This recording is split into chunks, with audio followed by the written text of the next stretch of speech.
El título de este mensaje de hoy se llama El legado. Dice la Biblia en el libro de Eclesiastés, capítulo 3, versículo 11. Vamos a estar hoy leyendo la versión Reina Valera 1960, así que todos los pasajes los vamos a ver en esta versión. Vamos a estar viendo varios versículos, dando ahí un viajecito entre el Nuevo y el Antiguo Testamento y deleitándonos con su palabra. Entonces, así dice la poderosa palabra de Dios. Todo lo hizo hermoso en su tiempo y ha puesto la eternidad en el corazón de ellos, sin que alcance el hombre a entender la obra que ha hecho Dios desde el principio hasta el fin. Entonces, el Señor, recordemos que cuando el Señor hizo al hombre, Él dijo, hagamos al hombre a nuestra imagen y semejanza. Y obviamente, cuando Él creó a la mujer que la extrajo, ya todos hemos leído la historia del Génesis, Él la extrajo de una costilla de Adán y creó a Eva, pues también obviamente ese componente de Dios que colocó en el hombre, también es reflejado en la mujer. Es decir, que como humanidad fuimos creados a imagen y semejanza de Dios. Y lo que es maravilloso es que Salomón, inspirado por el Espíritu Santo, él dice, yo he visto el trabajo que Dios, todo lo hizo hermoso en su tiempo, es decir, en el tiempo perfecto Él nos creó. Y entre las características que Dios puso en nosotros fue que puso su eternidad en nuestros corazones. Entonces, lo primero que tenemos que aquí darnos cuenta en que fuimos hechos y dice que todo lo hizo hermoso, entonces somos hermosos en el Señor. Amén. Créalo. Si de pronto algún tiempo le hicieron bullying o algo, no. Rechace todo eso. Crea que en el Señor fuimos creados en el tiempo perfecto y que fuimos creados hermosos delante de Él. Y el colocar en la eternidad en nuestro corazón, eso explica por qué el ser humano siempre, toda su vida, ha intentado llenar ese espacio. Pero entonces dice, puso lo eterno. Y lo eterno solamente puede ser llenado con lo eterno. Y hay algo que hay que tener en cuenta. Imaginemos esa eternidad que Él ha puesto en nuestros corazones como un molde, o la pieza de un rompecabezas. Si nosotros ese hueco de esa pieza la intentamos llenar con una que no encaja, pues sencillamente no va a ser posible completarlo. Así también el Señor, si Él ha puesto eternidad en nuestro corazón, es para que esa eternidad sea llenada con eternidad. Dice la Biblia en el libro de Juan, capítulo 4, versículo 14, dice lo siguiente: mas el que bebiere del agua que yo le daré, no tendrá sed jamás, sino que el agua que yo le daré será en él una fuente de agua que salte para vida eterna. Recordemos este pasaje, el contexto. Es Jesucristo hablando con esa mujer samaritana que estaba recogiendo agua en un tiempo que era mediodía. Entonces el Señor, siendo muy inteligente en ese contexto donde hay sed, hay sol, empiezan a hablar pues de una necesidad que en ese momento se tenía, que era beber agua. Pero el agua natural que conocemos, pues nosotros la consumimos, pero va a llegar un tiempo en que el cuerpo nuevamente la va a pedir. Pero del agua que está hablando Jesús es el agua de vida, es decir, es su presencia en nuestras vidas. Y esa sí nos va a llenar, porque dice aquí que quedaremos tan satisfechos que no volveremos a tener sed.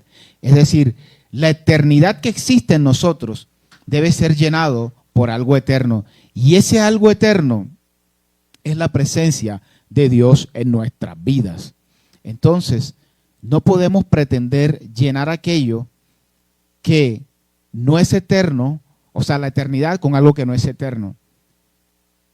Y es lo que tristemente, y en la mayoría de los casos, hemos visto que el ser humano ha intentado llenar sus vacíos. ¿Con qué? Con entretención, a veces con otras personas y a veces tristemente con cosas que nos van a perjudicar, como los juegos, los vicios y en fin, muchas otras cosas. Pero es allí donde nosotros debemos tener ese discernimiento que nos ha dado Dios. Y vuelvo al ejemplo del molde o del rompecabezas. Si no llenas ese espacio vacío con la pieza adecuada, pues nunca vas a estar satisfecho. Miren lo que dice el libro de los Proverbios en el capítulo 27, versículo 20, acerca de las cosas que no son de Dios y que nunca nos van a dar una real saciedad ni plenitud. Dice la Biblia en el libro de los Proverbios, capítulo 27, versículo 20, lo siguiente, dice: el Seol y el Abadón nunca se sacian, así los ojos del hombre nunca estarán satisfechos. Aquí también en otras versiones, Seol y Abadón también lo mencionan como muerte y destrucción, o la muerte y el destructor.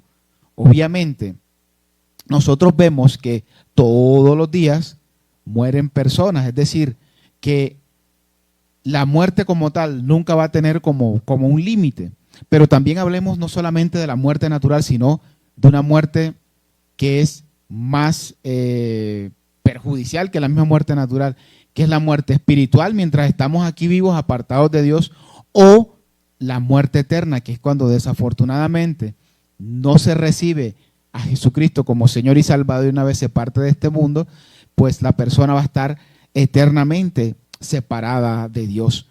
Entonces, vemos que así como la muerte y la destrucción no se sacian, dice aquí este proverbio que tampoco el ojo del hombre, es decir, cuando no se tiene esa plenitud, el ser humano, bueno, aquí recordemos que cuando aquí dice hombre se refiere a género humano, no solamente al varón. Entonces, ¿qué sucede? Cuando no está saciado, va a buscar por todos los medios saciarse, pero como no tiene esa plenitud de Dios, nunca va a lograr esa saciedad.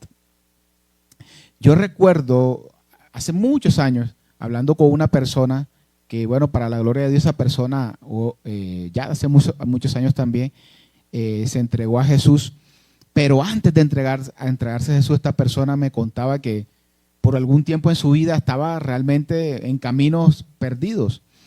Y un día pues se sentó, estaba reflexionando y diciendo, caramba, yo creo que yo he tocado fondo y tal.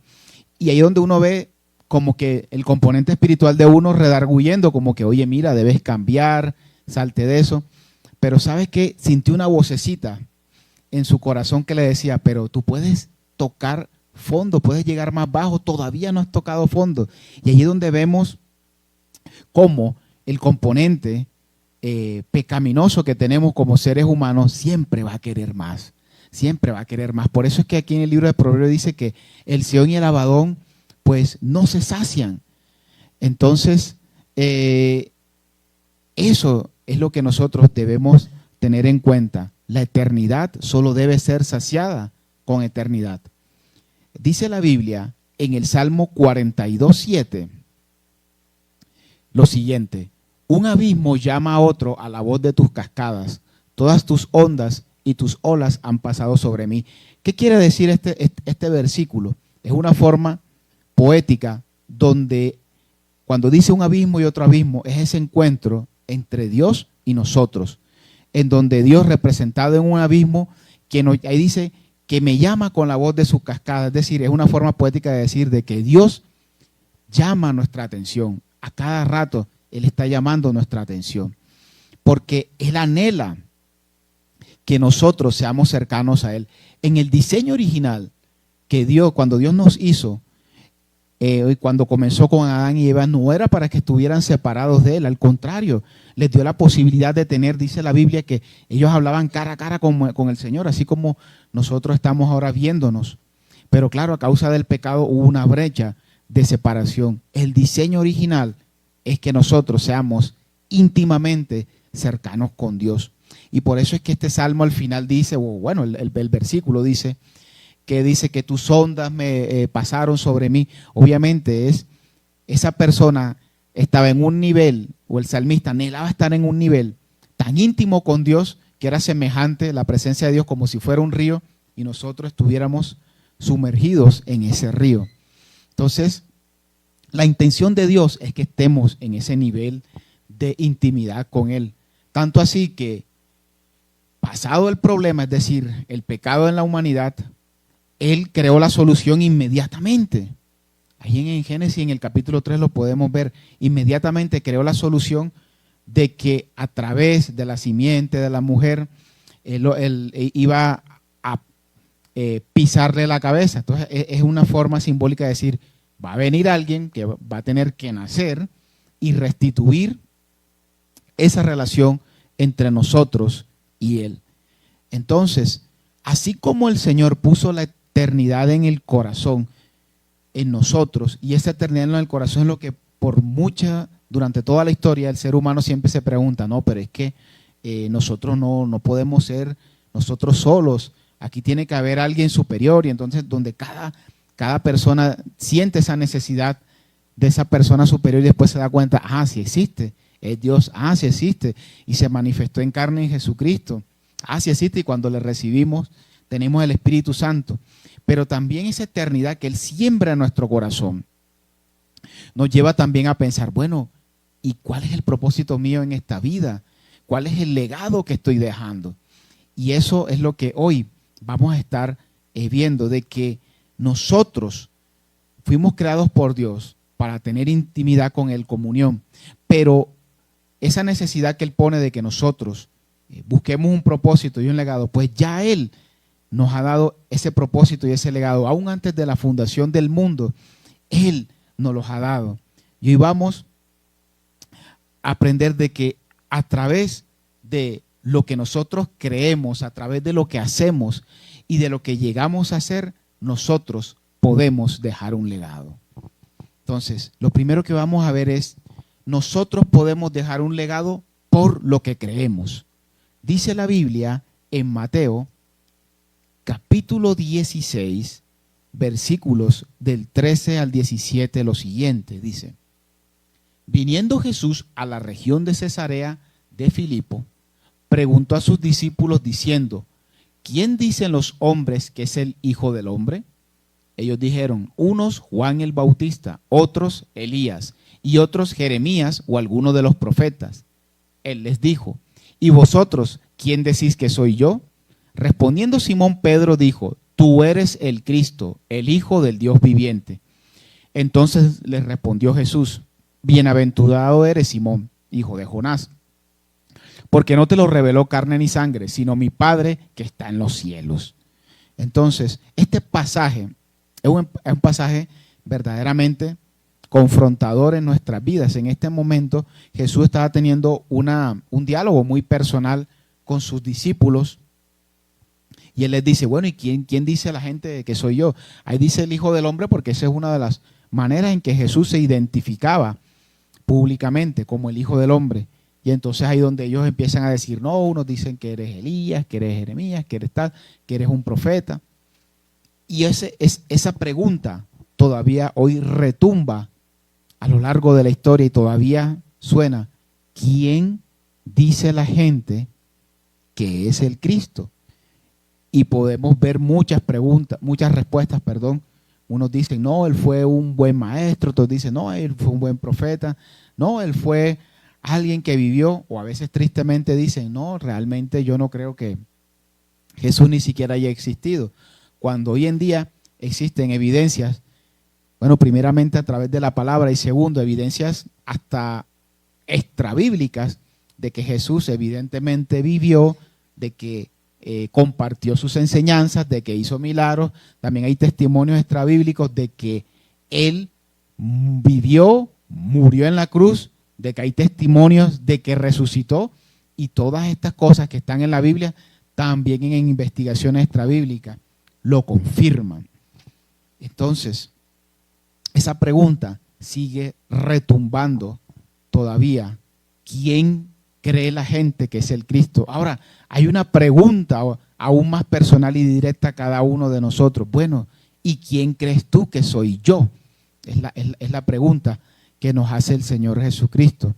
Y ahí es donde Pedro, ya sabemos que no fue por deducción propia, sino fue porque el Espíritu Santo se lo mostró, le dijo, mira, que tú eres el Cristo. Cristo, que es lo mismo que la palabra Mesías en el judío, Mesaya, que significa el ungido, el elegido. ¿Ungido o elegido para qué? Para salvar a la humanidad del pecado y restituir ese diseño original de que nosotros tengamos esa intimidad y esa relación cercana con Dios. Así como en aquella época ungían con aceite a unas personas que consagraban para algo, la mayoría de las veces a los reyes, también Jesús fue entregado por el Padre para que tuviéramos esa restitución con Él. Entonces, partiendo de ese fundamento, porque estamos viendo de que podemos dejar legado por lo que creemos, ese fundamento de que Jesús es nuestro Señor, es nuestro Salvador, y que a través de Él nosotros podemos conseguir la salvación, entonces empezamos con un fundamento sólido para dejar un buen legado. Hay algo que hay que tener en cuenta con respecto a Jesucristo. Jesucristo es el único líder en la historia que dijo que realmente Él era Dios, de que Él era el camino, la verdad y la vida, y que nadie va al Padre sino a través de Él. Muchas corrientes filosóficas, sectas u otras religiones, ¿qué es lo que enseñan para alcanzar algún tipo de redención? El esfuerzo humano. Y Jesucristo pone que le dice, no, es que nadie se puede salvar por sus propias obras. Tienes que creer en mí, aceptarme como Señor y Salvador, y entonces es que realmente vas a poder ser salvo. Es que nosotros no tenemos la condición suficiente para pagar esa deuda del pecado. En cambio, Jesús sí la tenía, siendo sin pecado. Imaginemos como si estuviéramos en un país extranjero y llevamos pesos colombianos, no los van a aceptar, no es la moneda adecuada para pagar por eso. Así pasaba con el pecado. Ninguno de nosotros representa la moneda adecuada para pagar por los pecados. En cambio, Jesús sí lo representa. Entonces, primer fundamento que tenemos que tener claro y que vamos a dejar un legado por lo que creemos es que Jesucristo es nuestro Señor y Salvador. Así como lo dijo Pedro con tanta claridad, tú eres el Cristo, el Hijo del Dios viviente. Esa respuesta siempre tiene que estar en nuestros corazones. Vayamos a 2 de Pedro, capítulo 1, versículo 19, y miren lo que dice, la palabra de Dios dice, tenemos también la palabra profética más segura, a la cual hacéis bien en estar atentos, como a una antorcha que alumbra en un lugar oscuro, hasta que el día esclarezca y el lucero de la mañana salga en vuestros corazones. Entonces, la palabra profética más segura, ya nos la dejó aquí el Señor en las Escrituras, desde Génesis hasta Apocalipsis. No hay palabra más profética, más segura que esa. Hay evidencias internas y externas también que nos han demostrado que la Biblia es la palabra de Dios. Y dice aquí la palabra que ella alumbra como una antorcha en medio de la oscuridad. Bueno, en esa época obviamente no existían las fuentes de luz que tenemos hoy en día, que tenemos variedad de bombillos, etcétera. Pero la antorcha representa luz en medio de la oscuridad. Y todos sabemos, nadie es un misterio, que el mundo en el que vivimos está lleno de tinieblas, de oscuridad, de sombras, nada claro. Y obviamente sabemos que la luz en medio de la oscuridad, por la manera en que funcionan nuestros ojos para ver necesitan de la luz, si no, imposible, no van a poder ver. Y en medio, y hablando de una manera espiritual, de que nosotros podamos tener discernimiento, de podernos mover como pez en el agua en medio de la oscuridad, es a través de la luz. Y la luz la tenemos en la poderosa palabra de Dios. La misma palabra nos enseña en el Salmo 119 que ella es lámpara a nuestros pies y lumbrera a nuestro camino. ¿Qué sucede? Si nosotros tenemos, imaginemos ya ahora sí, una linterna o el popular foco de mano y nosotros vamos caminando, pues vamos a ver por dónde vamos a transitar. Ahora imagínense que estuviéramos en un monte, en un bosque oscuro, con con ese foco de mano o esa lámpara nosotros, mira que hay una trampa, yo me voy a quitar de aquí. Mira que hay, por ahí hay como un animal, yo mejor me meto. La luz nos va a servir para eso. Así también la palabra de Dios. La palabra también nos enseña que el avisado ve el mal y se aparta, mas los simples reciben el daño. Eso es lo que hace la palabra, nos permite estar avisados. Y no solamente nos muestra el peligro, sino que nos dice cómo sortearlo. Porque la palabra de Dios sí nos muestra qué es lo que es bueno, qué es lo que es malo, pero también nos da los fundamentos de Dios para decir, no lo hagas. O en vez de hacer esto, haz esto otro. Entonces, volviendo al de a Eclesiastés 3:11, que decía que el Señor ha puesto la eternidad en nuestros corazones y sabemos que esa eternidad hay que llenarla con lo eterno. Entonces, la palabra de Dios, siendo eterna, porque la misma palabra nos enseña en Mateo 24:35 que cielo y tierra pasarán, mas mi palabra no pasará, dijo Jesucristo. Es decir, que la palabra de Dios está por encima de las modas, de las tendencias, de las revoluciones que hay en el mundo, de las guerras, en fin, y siempre se va a mantener. Es decir, que permanece y es eterna. Además, recordando un poco, cuando el libro de Apocalipsis habla de esa batalla que va a venir ya Jesús con su iglesia, habla de que con la palabra era que vamos a vencer, que como iglesia vamos a estar al lado de Jesús, vamos a vencer en esa batalla. Entonces, fíjense el poder y el carácter eterno que tiene la palabra de Dios.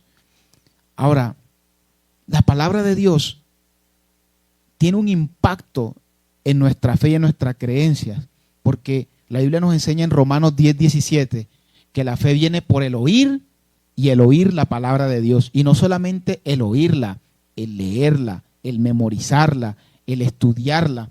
La palabra de Dios va a fortalecer nuestra fe. Hay miles de promesas de Dios para nosotros en la Biblia. Y si nosotros las leemos, las creemos, las atesoramos, las ponemos en práctica, ahí nuestra fe va a ser nutrida. Y nuestra fe tiene que ser nutrida a diario. Ustedes por lo menos, voy a poner este ejemplo, cuando hay un negocio, llámese un almacén, un restaurante, lo que sea, y ellos lo inauguran y ponen el anuncio. Digamos que no sea un anuncio eléctrico, ni electrónico, ni nada de eso, sino un anuncio normal, de los tradicionales. Ahí bien dibujado, tal, pintado. ¿Qué sucede con el tiempo? Por el sol, por el agua, por la intemperie, ese anuncio empieza a decolorarse. Eso es común. De hecho, a veces a uno hasta con broma, a veces un día con Laura que íbamos por la séptima y había una bandera de una embajada, me reservo el nombre porque aquí no vamos a poner. Estaba esa bandera, pero bastante decolorada. Yo decía, eso se ve que ha chupado buen sol y buen agua, le decía yo. Y claro, y llegará un momento en que después otra vez pasamos y ya la habían cambiado y estaba nuevecita. Así también sucede con nuestra fe. Nosotros vamos a recibir el sol, el agua de las situaciones, de la vida que vivimos. Y si nosotros no nutrimos nuestra fe con la palabra de Dios, se va a ir decolorando, se va a ir desgastando. Entonces es necesario para que nosotros, con la intención de dejar un legado por lo que creemos, esa creencia, esa fe, esté a diario alimentada por la palabra de Dios. Si no, pues se va a ir decolorando y de pronto esa linterna que al principio estaba reluciente, que nos pone a ver la batería, se va desgastando y cuando venimos a ver, ya no vemos absolutamente nada. Y estamos a expensas de los peligros de este mundo. Listo. Segundo punto, ¿cómo vamos a dejar legado? Por lo que hacemos. Ya teniendo el fundamento de la palabra de Dios, ya teniendo el fundamento de la convicción que tenemos que a través de Jesucristo recibimos salvación, y como nos lo enseña el Señor en el libro de Santiago, bueno, la fe sin obras es muerta. Nuestra fe debe estar manifestada en las obras que Dios nos ha colocado.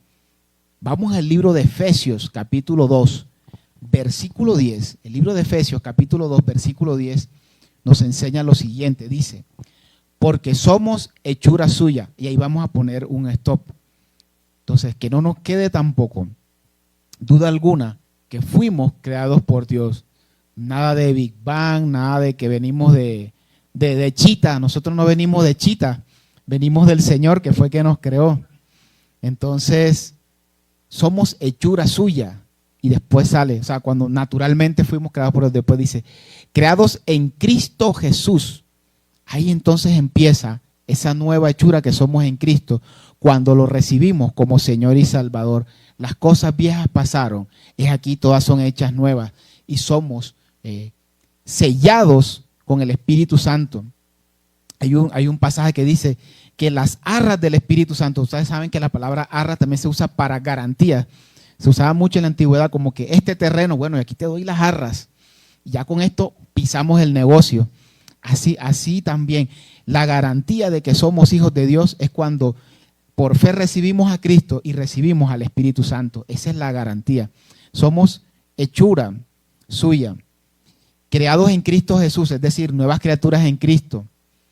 Y dice, para buenas obras. Entonces, nosotros sabemos que las buenas obras no nos salvan, pero van a mostrar evidencia de salvación en nosotros. Es decir, recibimos a Jesucristo, somos salvos por gracia porque creemos en Él, pero se tiene que ver el cambio, como la avena.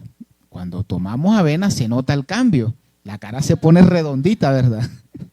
Entonces, así se nota la salvación. No podemos, porque si no el Señor se contradeciría en su palabra y dice que somos nuevas criaturas y que las cosas viejas pasaron y aquí todas son hechas nuevas. O sea, algo nuevo empieza a notarse en nosotros.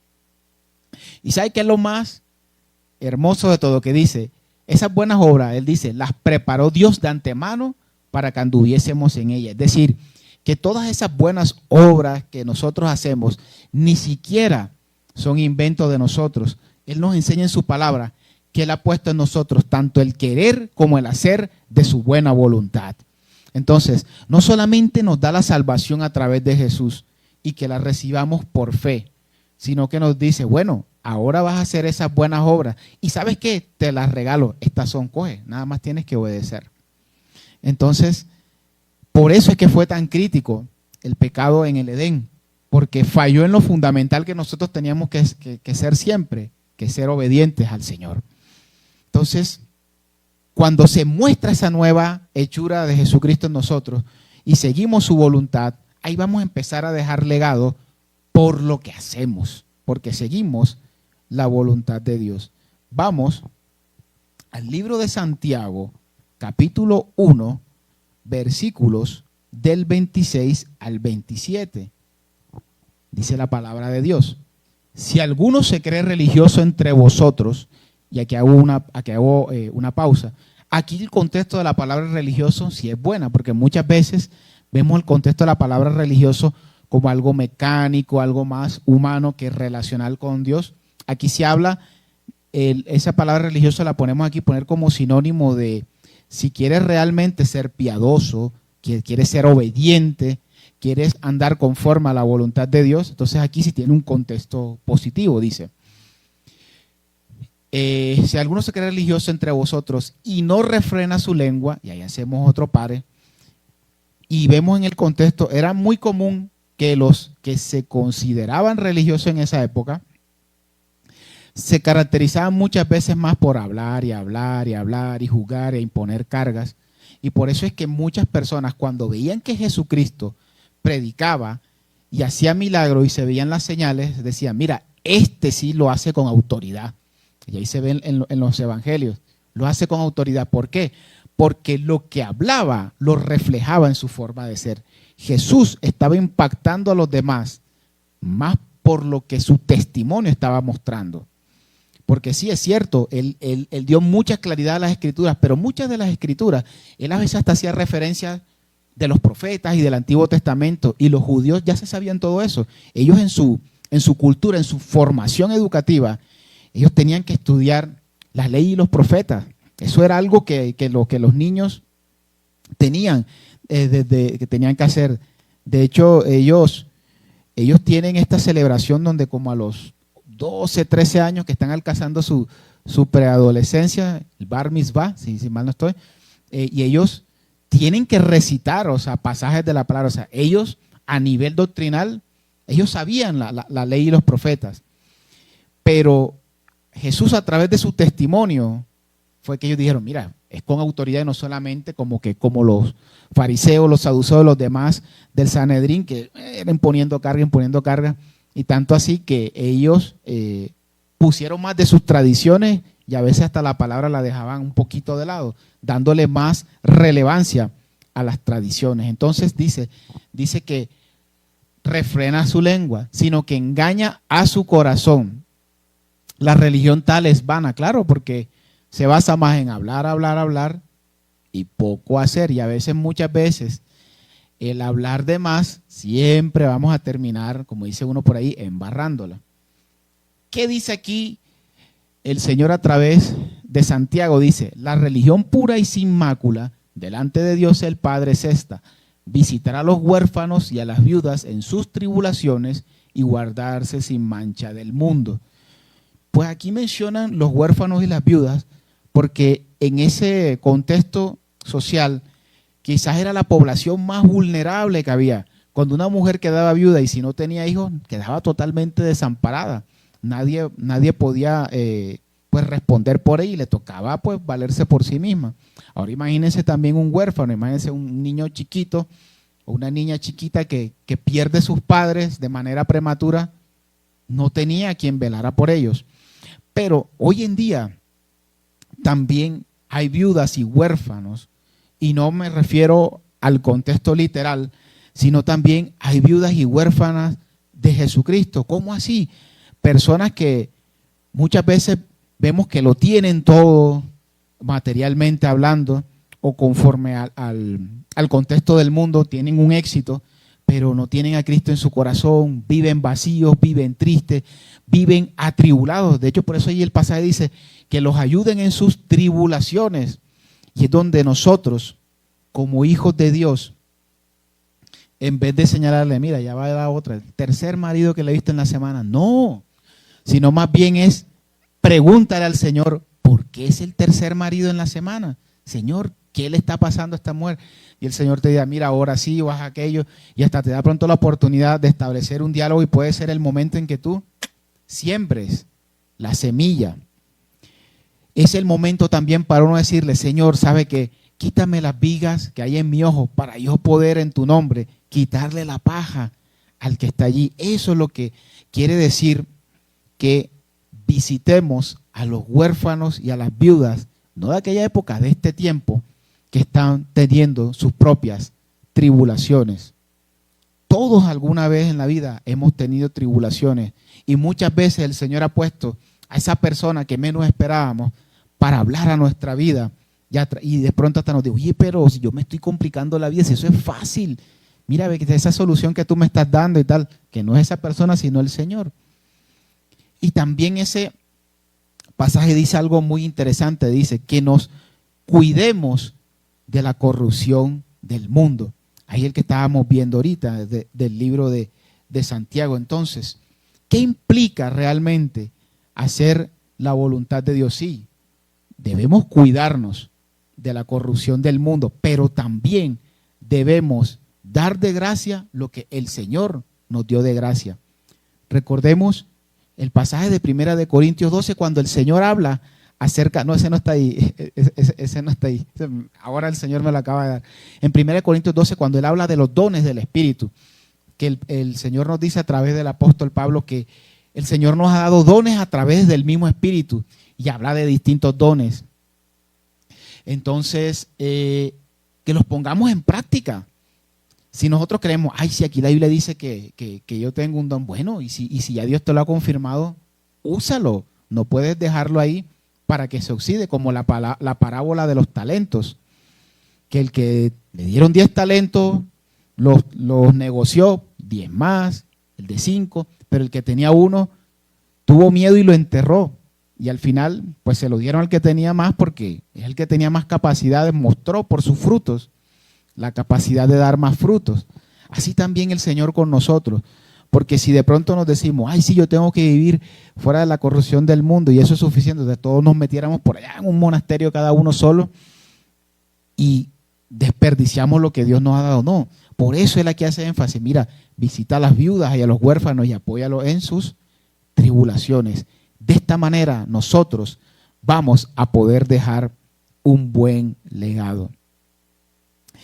Y vayamos al último punto, que nosotros vamos a impactar o vamos a dejar legado por medio de lo que nosotros podemos llegar a ser. La verdad es que no importa espiritualmente dónde nos encontremos hoy, sino hacia dónde nos estamos dirigiendo. Y un ejemplo de eso fue el rey Salomón. El rey Salomón, cuando se le entrega el título de rey, y él tiene esta interesante conversación con Dios, donde el Señor le dice, bueno, pídeme lo que tú quieres. Y de pronto muchos pedirían, ay no, yo voy a pedir que yo sea exitoso, que tenga, que sea próspero y el pueblo también, y que los enemigos los destruyan. No, ¿qué pidió Salomón? Dijo, la verdad es que este pueblo es numeroso, Señor, dame sabiduría. Y el Señor le agradó, dice la Biblia que agradó en su corazón eso, y lo hizo quizás uno de los hombres más sabios de la tierra en toda la historia. Y ese fue el comienzo prometedor de Salomón. Pero Salomón después se desvió. Dice que entre esposas y concubinas tuvo 1000. O sea, yo digo, wow, 1000. O sea, no hay manera que un hombre pueda satisfacer ni física ni emocionalmente a 1000 mujeres a la vez. Obviamente trastocando el principio de Dios que nos enseña en el libro de Génesis, que dice, dejará el hombre a su padre y a su madre y se unirá a su esposa. Habla en singular, no habla de esposas ni de concubinas, que fue un título ahí todo raro que se crearon como para justificar tener más mujeres. Bueno, yo te puedo tener esposas, pero también puedo tener concubinas. Era un amante legal, realmente la concubina. Legal en ese contexto, realmente pues no tiene nada que ver con la voluntad de Dios. Pero no solamente fue el hecho de meterse con 1000 mujeres, sino que también fue influenciado por ellas y permitió la apostasía, la idolatría en medio del pueblo. Y ese testimonio de Salomón y el legado que dejó fue que sentó las bases para la división del reino. Recordemos que en la época de Saúl, de David y hasta Salomón, el reino de Israel era uno solo, las 12 tribus. Después, cuando vino el hijo de Salomón, fue que hubo la división de Judá, que era el reino más pequeño, formado por Judá y Benjamín, e Israel por las otras 10 tribus. Pero las bases de esa división, tristemente, las sentó Salomón. Ese fue uno de los legados que dejó. Y realmente la Biblia no dice explícitamente si él se salvó o no. Dicen los estudiosos que posiblemente sí, y lo deducen de que en el libro de Eclesiastés ya se ve un Salomón ya avanzado de edad, bueno, obviamente inspirado por el Espíritu Santo, escribe Eclesiastés, y donde él, en ese capítulo que dice que todo es vanidad. Entonces dice, bueno, posiblemente Salomón se arrepintió y reconoció de que todos los excesos que había adquirido en su posición de rey, al final él dedujo, no, todo esto, la verdad es que dedujo no, el Espíritu Santo se lo mostró, todo eso es vanidad. Entonces, no nos conformemos con lo que espiritualmente somos, sino siempre aspiremos a más. Ahora recordando ese pasaje de 1 Corintios 12, donde el Señor a través del apóstol Pablo habla de los dones y tal, al final el apóstol Pablo dice, pero anhelen los mejores dones. Es decir, como que no te conformes con eso, sigue anhelando los mejores dones.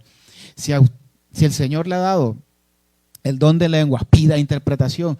Si el Señor le ha dado profecía, pida entendimiento. Y así uno puede con el Señor y al Señor le agrada esto. Esto no es, digamos, una ambición vana. No, el Señor le agrada de que siempre nosotros estemos en pro de seguir creciendo y madurando espiritualmente. Dice la Biblia un versículo que es muy conocido en 1 Corintios 10:12, que dice, así que el que piensa estar firme, mire que no caiga. Es decir, si nosotros en algún área de nuestras vidas, o en muchas, decimos, uy, no, yo sí me siento que en esto estoy estoy firme y tal. Bueno, cuida de no caerte, o sea, no te confíes. Así como, ¿qué sucede con los atletas de alto rendimiento?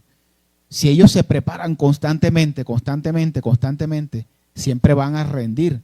De hecho, a veces hemos visto de que hay unos que no son tan talentosos, pero son tan disciplinados que compensan de pronto su falta de talento con disciplina, y a veces le han dado sopa y seco a los que tienen un talento natural. Eso lo vemos en muchas disciplinas deportivas. Y uno se da cuenta y uno dice, oye, pero este es más talentoso, pero es que este llega a las 7 de la mañana al entrenamiento y es el último que se va. Y a la hora de la verdad, con las 3 cositas que tiene, como las ha disciplinado, las ha ejercido tan bien, le está ganando al que tiene 7 u 8 cualidades más. Entonces, así debe ser también en nuestra vida. Siempre buscar la manera en el Señor de cómo mejorar. Yo los sábados, cada vez que puedo, procuro salir en las mañanas y salgo a trotar. Y una de las partes donde salgo, es como una paredilla. De hecho es así, más o menos de este color, como gris así, entre gris y marrón así. Y tiene un graffiti, lo tiene en inglés, y la primera vez que yo lo vi me llamó la atención. Igual ahora se lo voy a traducir qué dice. Pero dice algo así como, never stop becoming supernatural. O sea, nunca pares de ser supernatural. Y yo lo vi y dije, no, pero yo le cambiaría el supernatural. Me había a ponerle super espiritual.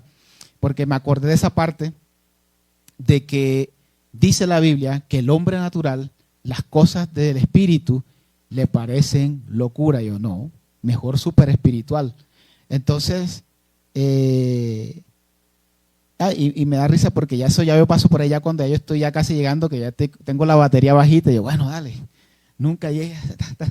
Entonces, ese mensaje también lo quería, fue una experiencia ahí que tuve con el Señor sencilla, y se las quería compartir también, de que nunca paremos de llegar a ser súper espirituales. Y ya sabemos que la espiritualidad no es el creerme más santo que todo el mundo, no. Es obedecer a Dios. Y como vimos ahorita, ¿cómo lo obedecemos? Sí, guardándonos del mundo, pero también ayudando a los demás en sus tribulaciones.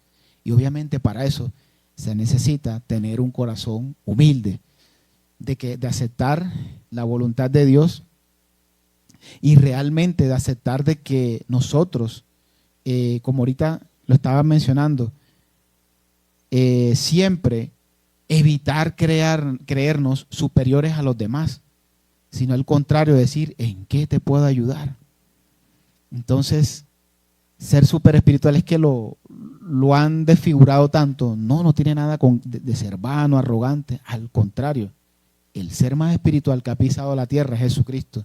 Y él de arrogante y de vano no tenía nada. Era realmente sencillo y humilde de corazón. Dice la Biblia en 2 de Pedro, capítulo 1, versículos del 3 al 8, lo siguiente.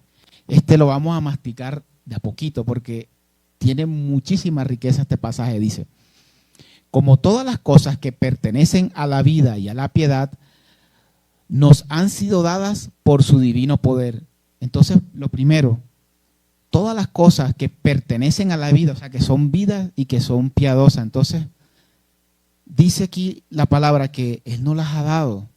Y de hecho, en la versión Reina Valera de este pasaje, tiene un título poderoso porque dice, partícipes de su divinidad. Es decir, que Dios, en su condición de ser divino, nos da el privilegio, y el único elemento de la creación que nos da ese privilegio a nosotros, de que seamos partícipes de su condición divina. Y ahora Él nos explica aquí cómo lo somos. Dice, mediante el conocimiento de aquel que nos llamó por su gloria y su excelencia. Es decir, que mediante el conocimiento de Jesucristo, nosotros empezamos a ser partícipes de esa condición divina de Él. ¿Y cómo conocemos a algo o a alguien? Todos los días empapándonos con Él, con esa persona. Por ejemplo, si nosotros llegamos a una empresa somos nuevos, en la medida en que nos conozcan, ¿cómo nos van a conocer? Interactuando con nosotros, o si no, va a ser muy, muy difícil conocer a esa persona. Cuando los que ya estamos casados, ¿cómo empezamos a darnos cuenta que esa era la persona? Sí, claro, nosotros orábamos al Señor, pero también la conocíamos a esa persona. Y más cuando uno está así en ese enamoramiento inicial, que todos los días y el reloj, las horas no aguantan. Eso, el día tenía que ser de 36 horas y no de 24. Entonces, así también es con el Señor. Que recordemos que el Señor establece una unión relacional. Tenemos que relacionarnos con... No, déjalo ahí, por favor. Entonces dice, por su gloria y excelencia, no hay ser con más gloria que Jesús. Jesús se glorificó en la cruz y a la vez de esta manera glorificó al Padre. Y Él es excelente porque nadie le supera ni en santidad, ni en sabiduría, ni en poder. Entonces, por su gloria y excelencia, nosotros somos llamados a conocerle, claro, porque Él hacía esas señales para que la gente se diera cuenta, oye, verdaderamente Él está enseñando con poder y con autoridad. Y no solamente Jesús lo hacía, Él le concedió después a todos sus discípulos que también hicieran estas señales. Vemos cómo Pedro hacía señales, vemos cómo, obviamente en el nombre de Jesús, tanto así que dicen que por la sombra de Pedro los enfermos se sanaban. Bueno, sabemos que no era la sombra ni era Pedro, sino que el Espíritu Santo de Dios se movía de tal manera en él que pasaba y las personas eran sanadas. Y el mismo apóstol Pablo lo dice en sus cartas, él decía que ellos no solamente enseñaban la palabra con elocuencia, sino también con poder. Entonces, su gloria, aún todavía, y todavía vemos hoy en día personas que oran por otras y son sanadas y son libres y todas estas cosas, el Señor se sigue manifestando con poder. Entonces dice, por medio de las cuales nos ha dado preciosas y grandísimas promesas, para que por ellas llegases a ser participantes de la naturaleza divina, habiendo huido de la corrupción que hay en el mundo a causa de la concupiscencia. Entonces aquí nos dice ya de manera explícita, ¿todo esto para qué? Para que sean partícipes de la naturaleza divina de Dios. O sea, eso uno dice, wow, o sea, el ser más grandioso que existe, eterno. Y Él anhela que seamos partícipes de esa naturaleza. Y entonces habla de las promesas, y lo que dijimos ahorita, es importante conocer las promesas de Dios para poder entonces conocer a Cristo y ser partícipes de su naturaleza divina. Y dice, habiendo huido de la corrupción del mundo, ¿a causa de qué? De nuestra concupiscencia. Todos recordamos el término de concupiscencia, significa esa necesidad de pecar que hay en nuestra carne. Nuestra carne siempre va a jalar al pecado. ¿Por qué? Porque ella está contaminada por naturaleza. La primera pandemia que hubo en la humanidad fue el pecado. Y todavía lo padecemos. Es la primera enfermedad que llegó realmente a la humanidad, el pecado. Y la carne, la cual perece, porque morimos y la carne va a perecer. Entonces, ella siempre anhela el pecado. Es decir, quiere, está en su ADN el pecar. Pero es que también fue sabio el Señor.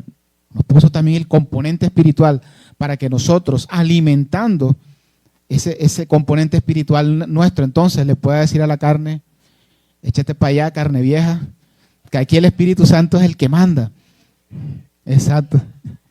Entonces, fíjate que existe ahí esa contienda, pero ¿en dónde la vamos a ganar? En la medida en que nosotros, por medio del conocimiento de aquel que nos llamó para su gloria y excelencia, entonces nosotros vamos cada vez a anhelar y a vivir en esa naturaleza divina y dejando al lado también las cosas de la carne. Va a llegar un momento en que la carne tira la toalla y dice, no puedo con este o con esta, porque realmente esta persona es un apasionado o es una apasionada de Jesucristo. Siempre nos va a intentar colocar tropiezo, pero en la medida que nosotros nos ejercitemos en el Señor, pues vamos a tener la autoridad para vencer esas concupiscencias, ese deseo del pecado y sobre todo sentir el fresquito de la satisfacción del vencedor. ¿Sí? Así Me acuerdo una vez, hace años, hablando en una reunión pequeña de hombres que teníamos una iglesia en Barranquilla y ese término no se me quitó, la satisfacción del vencedor, obviamente de vencer, no solamente digamos en las cosas cotidianas, de trabajo y etcétera, sino también de llevar una vida correcta delante de Dios.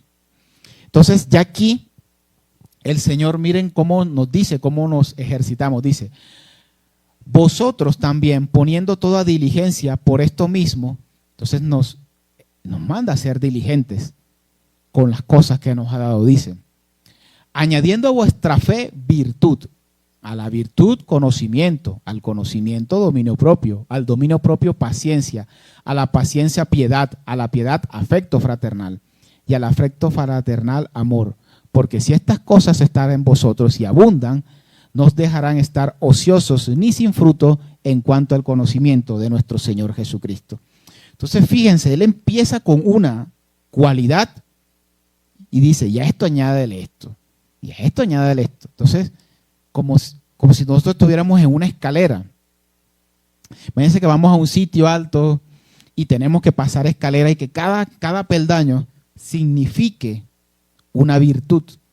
Entonces, aquí donde el Señor, lo que decía ahorita, el Señor cuando nosotros le pedimos, Señor, quiero que este don que tengo, ahora quiero este otro, Él se agrada, porque es que estás ambicionando, hablando de una ambición buena, los mejores dones. Estás ambicionando ser cada vez como Él. El Señor es eterno, o sea, sus cualidades son inagotables. Y el hecho de que nosotros, nuestro modelo sea Jesús y que ambicionemos y queramos estas cosas, van a ser conforme a su voluntad. Y allí nos los muestra. Dice que no vamos a estar ociosos y sin fruto en cuanto al conocimiento de nuestro Señor Jesucristo. Claro, porque en la medida que siendo diligentes, como dice la palabra, y poniéndolas en práctica, vamos no solamente a conocer a Jesús, sino también a procurar ser cada vez como Él, que es el objetivo final que el Señor quiere para nosotros. Él nos dice, el mismo Señor en su palabra, sed santos como yo soy santo. Entonces, si Él nos dice eso es porque Él sabe que somos capaces de hacerlo. Ahora bien, en esta tarea sabemos que no estamos solos, porque Jesús nos dio la salvación a través de su muerte y resurrección. Por medio de la fe, además de la salvación, recibimos al Espíritu Santo, que es nuestro ayudador, el que nos acompaña. Adicional a eso, Jesús está a la diestra del Padre orando por nosotros, es decir, ayuda tenemos y de sobra. Así que esto nos anima. Y eso, ¿cómo estamos nosotros animados por esto? Claro, porque esto está en la palabra y nosotros lo leemos y lo entendemos. Oye, sí, pero es que Jesús, sí, Él se fue. Pero también dice de que Él va a regresar, pero mientras regresa, Él todavía está orando por mí. Oye, y dice de que me da el Espíritu Santo. Es decir, tengo ayuda, yo no estoy solo en esta tarea de ser cada vez transformado conforme a su voluntad y a su imagen. Entonces, ya para culminar, recapitulemos, el Señor puso la eternidad en nuestro corazón. Esa eternidad nos lleva a nosotros a querer tener un propósito en esta vida y a dejar un legado. Pero el Señor, cuando nos creó, ya nos creó. Dijo, mira, yo te creé así, en el tiempo perfecto, te creé hermosa, así como vimos en Eclesiastés. Pero sabes que he puesto la eternidad en el corazón, pero sabes que ya ese propósito y ese legado que tú anhelas dejar, ya yo lo creé también para ti. Mira, toma. Y por eso cada uno de nosotros tiene su propio legado y propósito. Y por eso somos el cuerpo de Cristo, que cada uno tiene su función determinada, así como el cuerpo humano. Entonces, debemos entender de que todos tenemos un efecto eterno. Lo que nosotros queremos, hacemos y vamos a llegar a hacer, va a tener un efecto eterno aquí y ya después que nosotros vivamos. ¿Por qué? Porque lo material perece. Yo no he visto todavía el primer entierro con una mudanza. O sea que ahí echan todo ahí. En la época de los faraones los hacían, pero habían cosas que no podían ponerlas en los sepulcros. Entonces, sí, muchas cosas materiales que dejamos, muchas las van a botar a la basura, otras las van a usar otras personas, pero así otras personas la usan, algún día eso se va a dañar y se va a desgastar. En cambio, lo que nosotros, el legado que dejemos sobre las personas que van a quedarse aquí cuando partamos de este mundo, Eso es lo que va a permanecer. ¿Y qué otra cosa va a permanecer? Cuando estemos delante de Jesús, en el tribunal de Cristo, donde vamos a estar los que hemos recibido a Jesús como Señor y Salvador, Él va a repartir coronas, galardones, conforme a cómo nosotros estuvimos obrando en la tierra. Ojo, no confundamos, no son las buenas obras las que nos salvan, sino nuestra fe en Jesús. Pero las buenas obras, además de mostrar el fruto de salvación, también el Señor las tiene en cuenta a la hora de los galardones que va a dar en ese buen tribunal. También debemos tener en cuenta de que nosotros obviamente no somos perfectos, tenemos defectos y podemos fallar, pero sabemos una cosa, cuando fallemos no le demos tanta vuelta a eso que hemos fallado. Sí, nos arrepentimos, nos sacudimos y es tiempo de que nos sacudamos y decir, bueno, está bien, fallé, Señor, lo reconozco, ayúdame, pero entonces hagamos más énfasis y pongamos nuestras luces en lo bueno que Dios nos ha dado. Con eso no estoy diciendo la filosofía de echar la tierra debajo de la alfombra, no, al contrario, es coger la tierra, sacarla, ponerla en manos de Dios y listo, chao, me olvidé de ti. Vamos a enfocarnos y a maximizar aquello bueno que ha colocado el Señor en nosotros, como las virtudes que vimos ahorita en el pasaje de Segunda de Pedro. Y lo otro es que lo que realmente nos debe importar es la evaluación de Cristo. Muchas veces nos enfocamos más en lo que Dios piense de nosotros. ¿Acaso el maestro se puso a pensar en lo que los demás pensaban de él o lo que los religiosos? No. Dice la palabra, el mismo Jesús dijo, miren, yo las cosas que hago, yo no vengo por mí mismo. Todo lo que hago es lo que yo veo del Padre y lo que Él me enseña. Y este mismo ejemplo nosotros lo debemos seguir. No nos preocupemos tanto por lo que piensen los demás de nosotros. Importémonos, nos debe importar es para quién estamos haciendo las cosas y hacia dónde nos estamos moviendo. Y esas dos preguntas tienen una única respuesta, Jesús. Nos movemos en pos de Jesús y para Él hacemos las cosas. Así como Jesús hacía lo que veía del Padre, nosotros también hagamos lo que vemos de Jesús.